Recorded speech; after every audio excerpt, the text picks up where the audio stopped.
কবিগুরু রবীন্দ্রনাথ ঠাকুরের মধ্যাহ্ন। বেলা দ্বীপ্রহর। ক্ষুদ্র শীর্ণ নদীখানি শৈবালে জর্জর, স্থির স্রোতহীন। অর্ধমগ্ন তরি পড়ে মাছরাঙা বসি, তীরে দুটি গরু চড়ে শস্যহীন মাঠে। শান্ত নেত্রে মুখ তুলে মহিষ রয়েছে জলে ডুবি, নদীকূলে জনহীন নৌকা বাঁধা। শূন্য ঘাট তলে রৌদ্রতপ্ত দাঁড় কাক স্নান করে জলে পাখা ঝটপটি। শ্যাম শস্প তটে তীরে খঞ্জন দুলায়ে পুচ্ছ নিত্য করি ফিরে। চিত্রবর্ণ পতঙ্গম স্বচ্ছ পক্ষ ভরে আকাশে ভাসিয়া উড়ে, শৈবালের পরে ক্ষণে ক্ষণে লোভিয়া বিশ্রাম।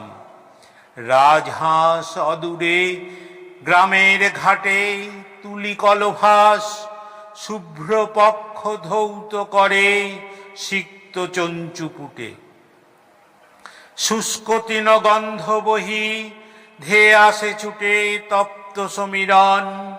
চলে যায় বহুদূর থেকে থেকে ডেকে ওঠে গ্রামের কুকুর কলহে মাতিয়া।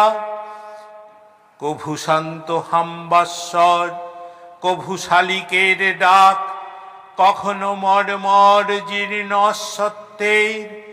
কভু দূর শূন্য পড়ে চিলের সুতীব্র ধ্বনি, কভু বায়ু ভরে আর্ত শব্দ বাঁধা তরুণীর। মধ্যাহ্নের অবক্ত করুণ একতান, অরণ্যের স্নিগ্ধ ছায়া, গ্রামের সুষুপ্ত শান্তি রাশি। মাঝখানে বসে আছি আমি পরবাসী।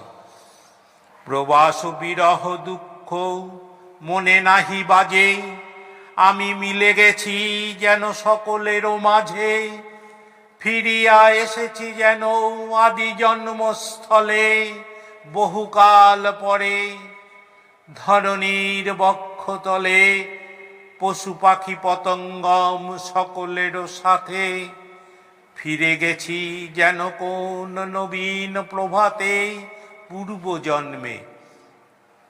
জীবনের প্রথম উল্লাসে আকুড়িয়া ছিনু যবে, আকাশে বাতাসে জলে স্থলে মাতৃস্তনে শিশুর মতন। আদিম আনন্দ রস করিয়া শোষণ।